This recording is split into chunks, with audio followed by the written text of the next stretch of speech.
நம்முடைய இருதயம் ஒரு நல்ல நிலம். அதில் நாம் போடும் விதைகள் செடிகளாக அல்லது மரங்களாக வளரும். நம் உள்ளத்தில் தோன்றும் சிந்தனைகள் தான் அந்த விதைகள். நாம் பார்ப்பதிலும் படிப்பதிலும் இருந்துதான் சிந்தனைகள் உருவாகின்றன. நல்ல சிந்தனைகள் நல்ல மரங்களாகி நல்ல கனிகளை கொடுக்கும். ஆனால் கெட்ட சிந்தனைகள் கெட்ட மரங்களாகி கெட்ட கனிகளை கொடுக்கும். அதை குறித்து தான் இன்றைய நிகழ்ச்சியில் கேட்கப் போகிறோம். நீங்களும் ஆயத்தமா?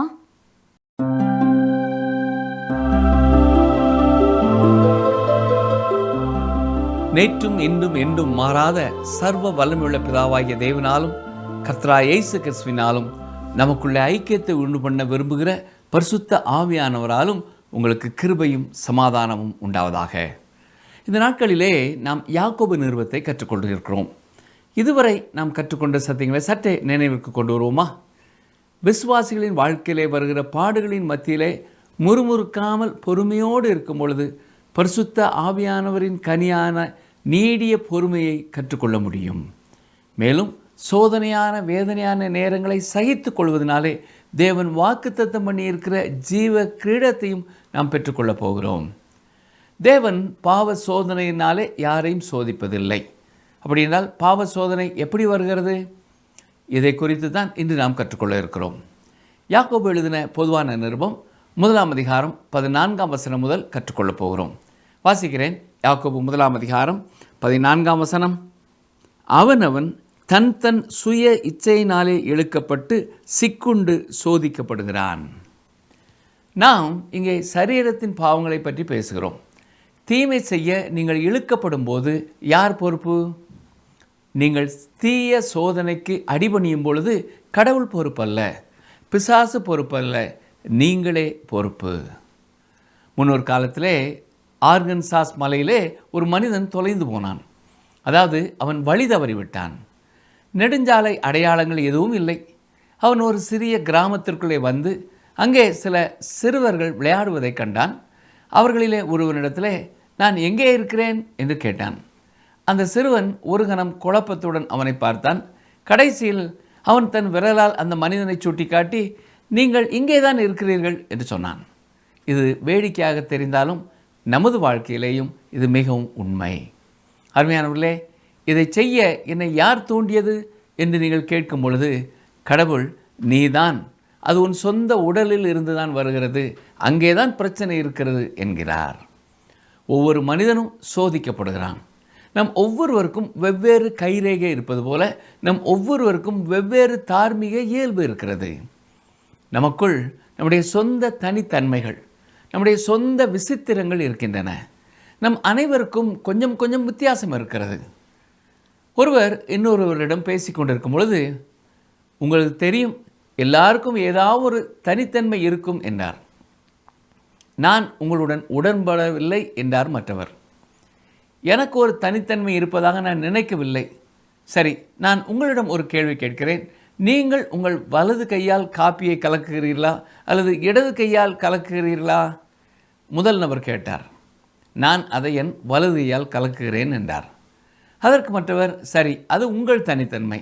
பெரும்பாலான மக்கள் தங்கள் காப்பியை ஒரு கரண்டியினாலே கலக்குகிறார்கள் என்று கூறினார். நான் உங்களுக்கு ஒன்று சொல்லட்டுமா? நம் அனைவருக்கும் நம்முடைய தனித்தன்மைகள் இருக்கின்றன. ஒருவர் குடிக்க ஆசைப்படலாம், மற்றொருவர் அதிகமாக சாப்பிட ஆசைப்படலாம், மற்றொருவர் பாலியல் துறையிலே சோதிக்கப்படலாம். பிரச்சனை எப்பொழுதும் தனி நபருக்குள் இருக்கும். எந்த வெளிப்புற விஷயமோ அல்லது செல்வாக்கோ நம்மை பாவம் செய்ய வைக்க முடியாது. பிரச்சனை இங்கே நமக்குள் இருக்கும் அந்த பழைய மனித இயல்புடன் தான் இருக்கிறது. ஒரு மாலை நேரத்திலே சாப்பாட்டு அறை பக்கம் விளையாடி கொண்டிருந்த ஒரு சிறுவனை பற்றி நான் சொல்ல விரும்புகிறேன். அலமாரியில் இருந்த பிஸ்கெட் டப்பாவை கீழே இறக்கி விட்டான். அவன் அம்மா அவனை கூப்பிட்டு, ராஜா, நீ சாப்பாட்டு அறையில் என்ன செய்து கொண்டிருக்கிறாய் என்று கேட்டார்கள். அவன், நான் சோதனையோடு கூட சண்டை போட்டு கொண்டு இருக்கிறேன் என்றான். நன்றாக கவனிங்கள். சோதனையை எதிர்த்து போராட அவன் தவறான இடத்திலே இருந்தான். ஆனால் இன்று அநேக பெரியவர்கள் அதே இடத்தில் தான் இருக்கிறார்கள். பல விஷயங்களிலே தவறு இல்லை, ஆனால் நாம் அவற்றை பயன்படுத்தும் விதம் பாவமாகிறது. உணவு நல்லதுதான், ஆனால் நீங்கள் ஒரு பெருந்தீனைக்காரராக மாறலாம். மது ஒரு மருந்து. ஆனால் நீங்கள் அதை துஷ்பிரயோகம் செய்தால் நீங்கள் ஒரு குடிகாரனாக மாறலாம். திருமண பந்தத்திற்குள் உடலுறவு கொண்டால் அது நல்லது. திருமணத்திற்கு வெளியே அதை நீங்கள் செய்யும் பொழுது நீங்கள் பல வகையான சேதங்களை அனுபவிக்கப் போகிறீர்கள். இன்று புதிய ஒழுக்கத்தின் தளர்வு காரணமாக நமது சமூகத்தில் பாலியல் நோய்களின் தொற்று நோய் அதிகமாகி இருக்கிறது. பல உளவியலாளர்கள் நமது குற்ற உணர்ச்சி சிக்கல்களிலிருந்து நாம் விடுபட உதவ முயற்சிக்கிறார்கள். ஆனால் உண்மையில் அவர்களால் அதை செய்ய முடியாது. இப்பொழுது கடவுளின் வலது பக்கத்தில் இருக்கும் ஜீவனுள்ள கர்த்தராகிய இயேசுவிடம் நான் ஒரு பாவி, நான் ஒரு குற்றவாளி என்று நீங்கள் சொன்னால் நீங்கள் வேறு யாரையாவது குறை கூறும் உங்கள் பிரச்சனைகளில் பெரும்பகுதியை நீங்கள் தீர்க்க முடியும். பின்னர் அவர் உங்கள் குற்ற உணர்வை நீக்குவார். அவரால் மட்டுமே அதை செய்ய முடியும். கவனியுங்கள், வாசிக்கிறேன். நீதிமொழிகள் 23ஆம் அதிகாரம் 7ஆம் வசனம். அவன் இருதயத்தின் நினைவு எப்படியோ அப்படியே அவன் இருக்கிறான். பாவம் செய்ய வேண்டும் என்ற ஆசைக்கு நம் உள்ளத்திலிருந்து அதற்குரிய பதிலை அளிக்க வேண்டும். உங்கள் சொந்த இச்சையினாலே நீங்கள் இழுக்கப்படுகிறீர்கள் என்றுதான் யாக்கோபு கூறியிருக்கிறார். கர்த்தராகிய இயேசு நான் எல்லா மனிதர்களையும் என்னிடம் இழுத்துக்கொள்வேன் என்று கூறினார் என்று யோவான் 12:32 வாசிக்கிறோம். ஆனால் பரியாசக்காரன் கூறுவது என்ன? அவர் என்னை இழுக்க மாட்டார் என்று சொல்வான். அருமையானவர்களே, அவர் உங்களை கட்டாயப்படுத்த மாட்டார். நம்மை தம்மிடத்தில் இழுக்க அவர் அன்பின் கயிறுகளை மட்டுமே பயன்படுத்துவார் என்று ஓசியா நமக்கு சொல்லியிருக்கிறார். அவர் தனது கிருபையாலும் அன்பாலும் உங்களை கவர்ந்து கொள்ள விரும்புகிறார். வெளிப்படையாக சொன்னால் இன்று தீமை கவர்ச்சிகரமானதாக இருக்கிறது, அது இனிமையானதாக இருக்கிறது. மோசே முதலில் பாவத்தின் இன்பங்களிலே சிக்கியதாக நமக்கு சொல்லப்பட்டிருக்கிறது. குறிப்பிட்ட நேரம் வந்த பொழுது மோசே அதை குறித்து சிந்தித்து செயல்பட்டான். இதை குறித்து எபிரேயர் நிருபம் என்ன சொல்கிறது பாருங்கள். எபிரேயர் 11ஆம் அதிகாரம் 24-25 வசனங்கள்.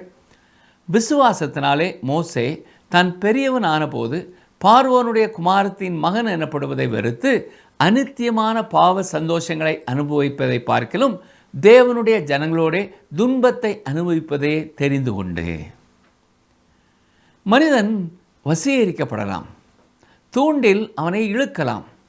அவன் அடிபணிந்தால் விரைவில் ஒரு நபர் குடிகாரனாகவோ அல்லது போதைக்கு அடிமையாகவோ மாறுவான். தொடர்ந்து அடுத்த வசனத்தை பாருங்கள். யாக்கோபு 1ஆம் அதிகாரம் 15ஆம் வசனம் வாசிக்கிறேன். பின்பு இச்சையானது கற்பந்தரித்து பாவத்தை பிறப்பிக்கும், பாவம் பூரணமாகும்போது மரணத்தை பிறப்பிக்கும். வேறு வார்த்தைகளில் சொல்ல வேண்டுமென்றால் ஆன்மாவின் ஆசை கற்பந்தரித்து பாவத்தை பிறப்பிக்கிறது, பாவம் நிறைவடைந்து மரணத்தை பிறப்பிக்கிறது. யாக்கோபு இங்கே மிகவும் சுவாரஸ்யமான ஒரு வார்த்தையை பயன்படுத்துகிறார். இச்சை கற்பந்தரித்து. இந்த வார்த்தைக்கு உண்மையிலே கற்பமாக இருப்பது என்று பொருள். கற்பந்தரித்தல் என்பது இருவர் இணையும் பொழுது உண்டாவது. நம்முடைய இந்த பழைய இயல்பின் ஆசை நம்மை எதிர்கொள்ளும் வெளிப்புற சோதனையுடன் இணைந்து பாவமாகிறது. கர்த்தராகிய இயேசு நீ உன் சகோதரனிடத்தில் கோபப்பட்டால் நீ கொலை குற்றவாளி என்று கூறியிருக்கிறார்.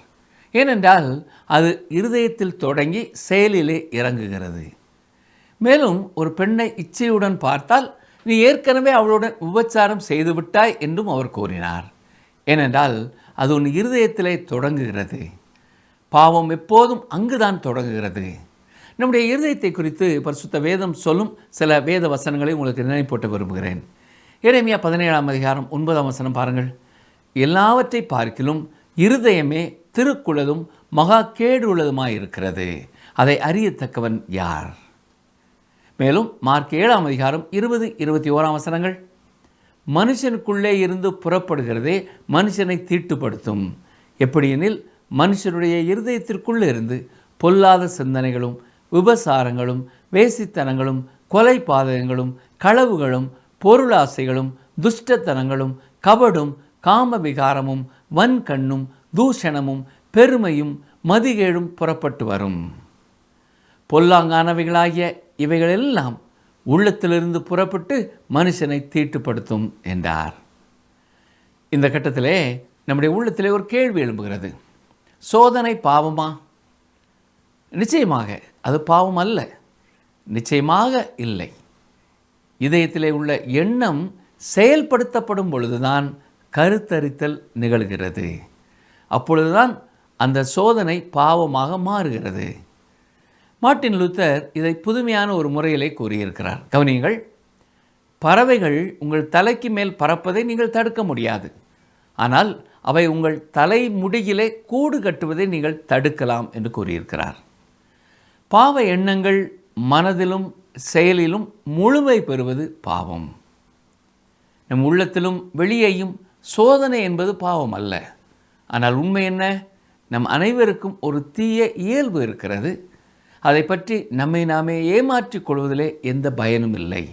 நாம் எல்லாருமே தீமை செய்ய சோதிக்கப்பட்டிருக்கிறோம். அனைவருக்கும் சரீரத்திலே பலவீனம் இருக்கிறது. ஒருவர் பெருந்தீனக்காரராகவும் மற்றும் ஒருவர் வதந்தி பரப்புகிறவராகவும் இருக்கலாம்.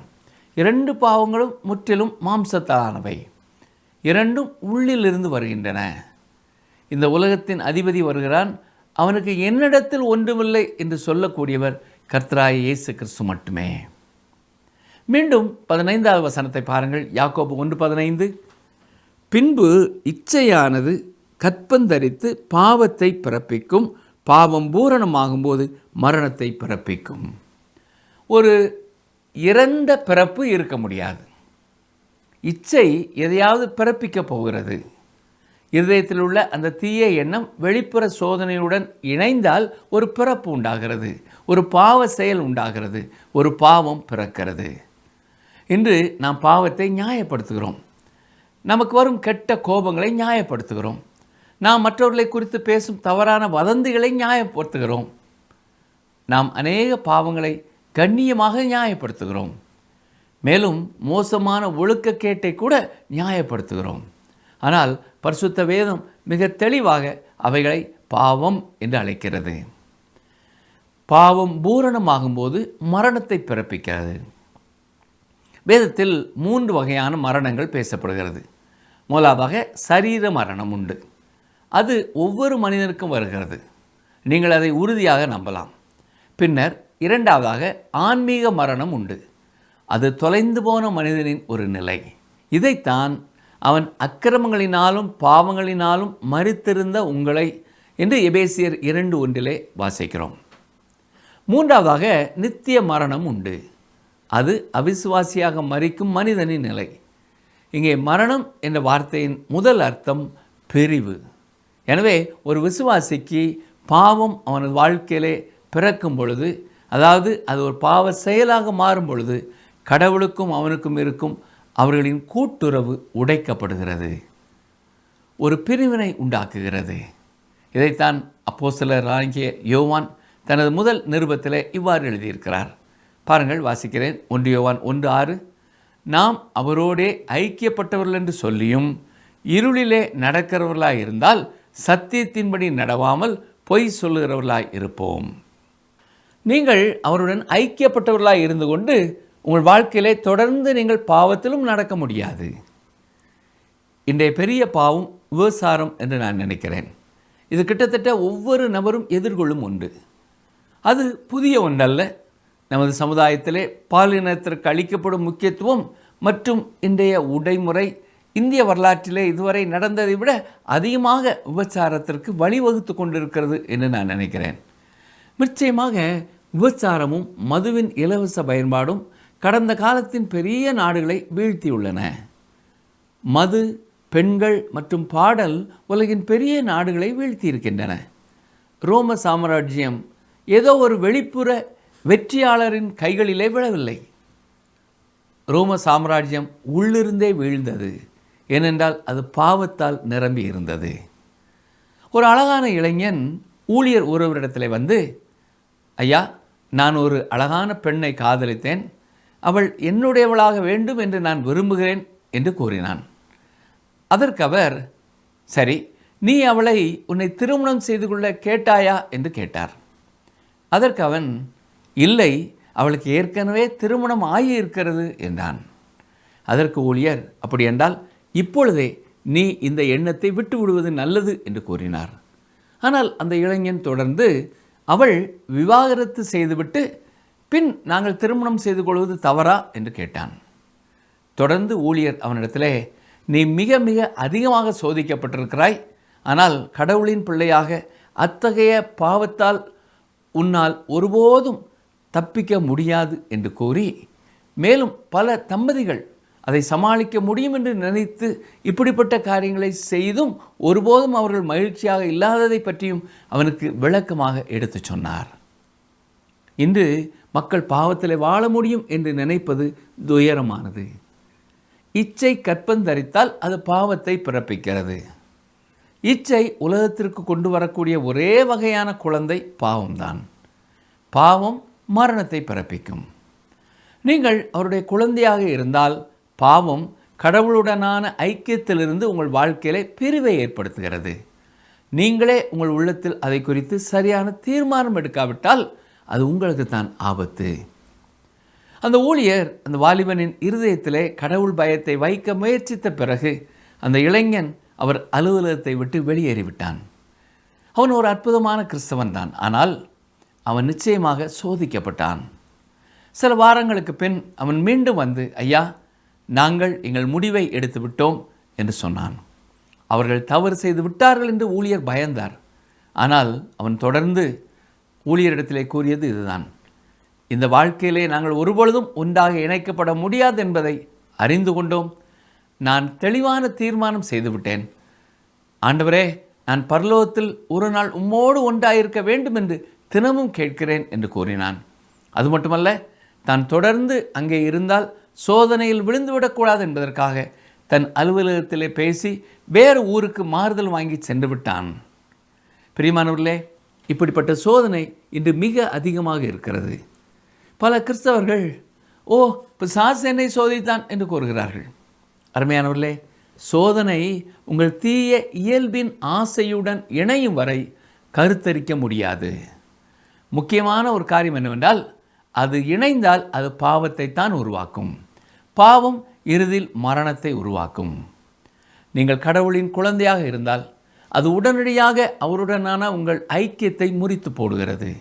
அது ஒரு மரணம் என்பதை நாம் மறந்து போகக்கூடாது.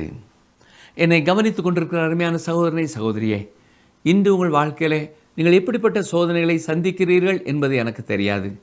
ஆனால் இது பாவமா என்ற கேள்விக்குறி வரும் என்றாலே அப்படிப்பட்ட காரியங்களை விட்டு நீங்கள் உடனே விலகுவது உங்கள் ஆத்மாவுக்கு நல்லது. ஏற்கனவே நாம் பார்த்தது போல நம் எண்ணத்தில் அதிகமாயிருக்கும் எண்ணங்கள் தொடர்பான சோதனையே ஒவ்வொருவருக்கும் உண்டாகிறது. பண ஆசை உங்களுக்கு இருக்கும் என்றால் அதை தவறான வழியிலே சம்பாதிக்கும் சோதனை உங்களுக்கு வரும். அப்படி வரும்பொழுது நீங்கள் மிகவும் ஜாக்கிரதையாக இருக்க வேண்டும். அதுபோல் மற்றொரு வீடுகளிலே நீங்கள் பார்க்கும் உங்களுக்கு இல்லாத பொருட்கள் மேலே உங்களுக்கு ஆசை அதிகமாகும் பொழுது நீங்கள் ஜாக்கிரதையாக இருக்க வேண்டும். பொருளாசை அதிகமாக வரும் பொழுது தான் மாதந்தோறும் பணம் கொடுத்து நாம் வாங்கிவிடலாமே என்று தகுதிக்கு மிஞ்சி அப்படிப்பட்ட பாவங்களிலே விழுந்து அருமையான வேலைகளையும் நல்ல குடும்பங்களையும் இழந்தவர்கள் பலர் உண்டு. அல்லது மாம்ச இச்சை உங்களுக்கு வரும் ஒரு பெரிய சோதனையாக இருக்கும் என்றால் நீங்கள் தனித்திருக்கும் பொழுது உங்கள் மனதின் எண்ணங்களை பரிசுத்தமாக வைத்துக்கொள்ள கற்றுக்கொள்ளுங்கள். தவறான எண்ணங்கள் வருவதற்கு நீங்கள் பார்க்கும், நீங்கள் கேட்கும், நீங்கள் வாசிக்கும் காரியங்களே அஸ்திவாரம் இடுகிறது என்பதை மறந்து போகாமல் நீங்கள் கவனிக்கும் வார்த்தைகளை குறித்தும், நீங்கள் பார்க்கும் நிகழ்ச்சிகளை குறித்தும், கேட்கும் கதைகளை குறித்தும் ஜாக்கிரதையாக இருங்கள். மேலும் தவறான எண்ணங்கள் உங்கள் இருதயத்திலே தோன்றும் பொழுதே பிலிப்பியர் 4ஆம் அதிகாரம் 8ஆம் வசனத்தை மனப்பாடமாக மீண்டும் மீண்டும் சொல்லும் பழக்கத்திற்குள்ளே வாருங்கள். அந்த வசனம் என்ன சொல்கிறது? கடைசியாக சகோதரரே, உண்மை உள்ளவைகள் எவைகளோ, ஒழுக்கம் உள்ளவைகள் எவைகளோ, நீதி உள்ளவைகள் எவைகளோ, கற்புள்ளவைகள் எவைகளோ, அன்புள்ளவைகள் எவைகளோ, நற்கீர்த்தி உள்ளவைகள் எவைகளோ, புண்ணியம் எதுவோ, புகழ் எதுவோ, அவைகளையே சிந்தித்து கொண்டிருங்கள்.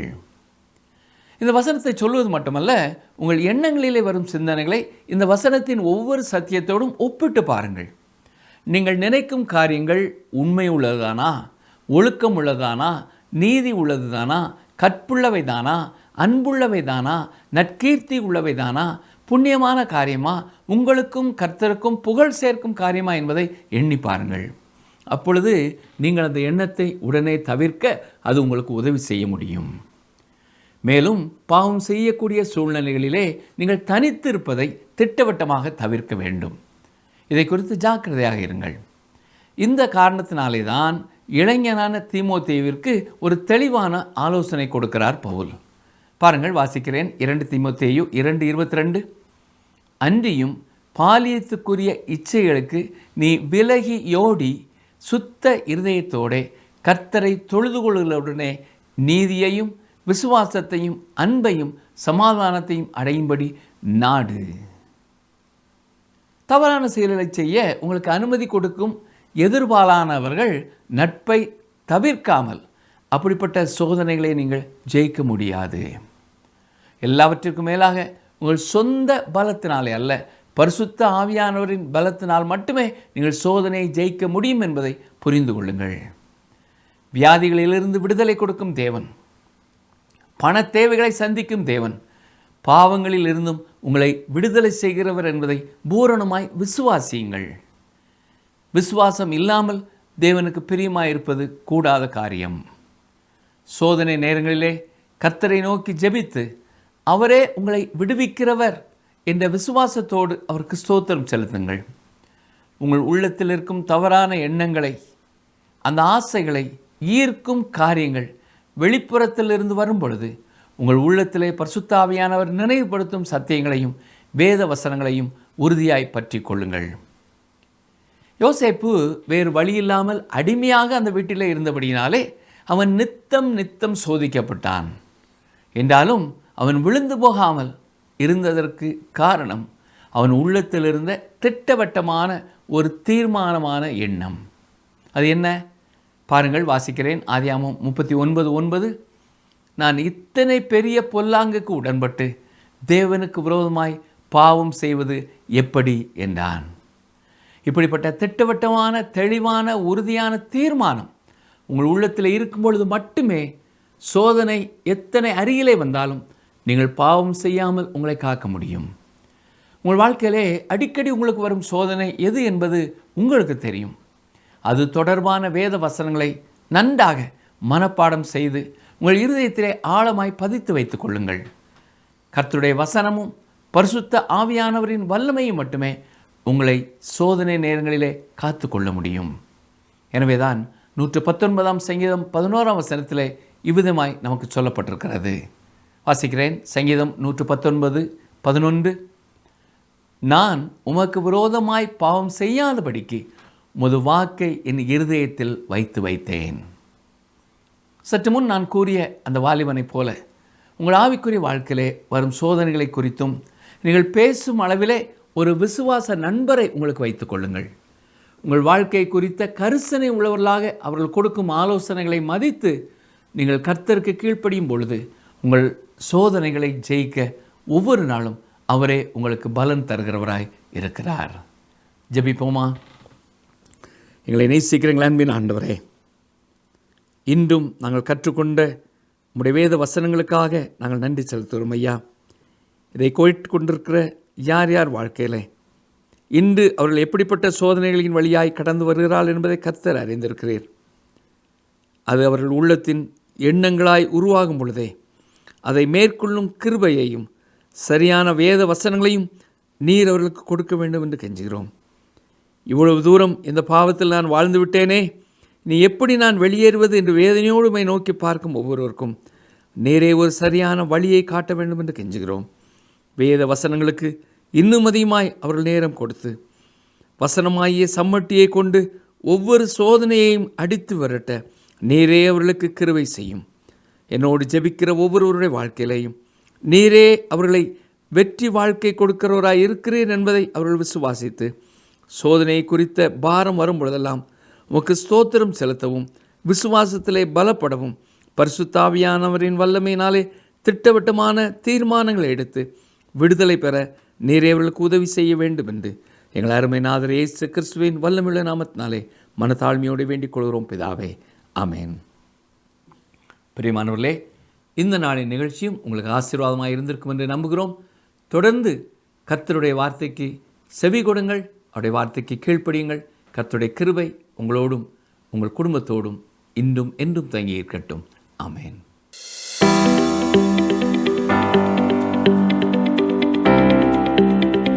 பாவம் எதை பிறப்பிக்கிறது? பாவம் எதை பிறப்பிக்கிறது? ஆப்ஷன் ஏ வேதனை, ஆப்ஷன் பி அழிவு, ஆப்ஷன் சி மரணம். இன்றைய கேள்விக்கான சரியான பதிலை 9962032803 என்ற எண்ணிற்கு வாட்ஸ்அப் மூலம் அனுப்புங்கள்.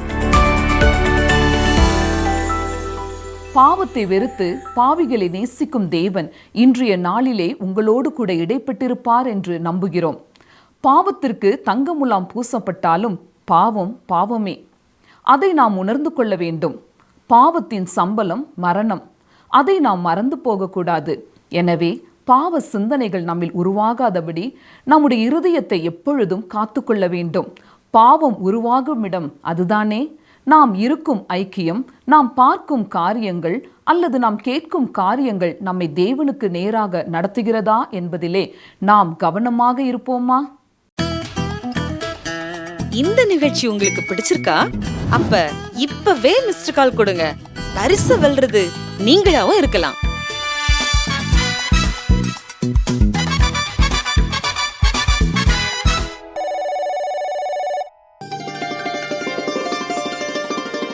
உங்கள் தேவனாகிய கர்த்தர் கிருபையும் இரக்கமும் உள்ளவர். நீங்கள் அவரிடத்திற்கு திரும்பினால் அவர் தம்முடைய முகத்தை உங்களை விட்டு விலக்குவதில்லை.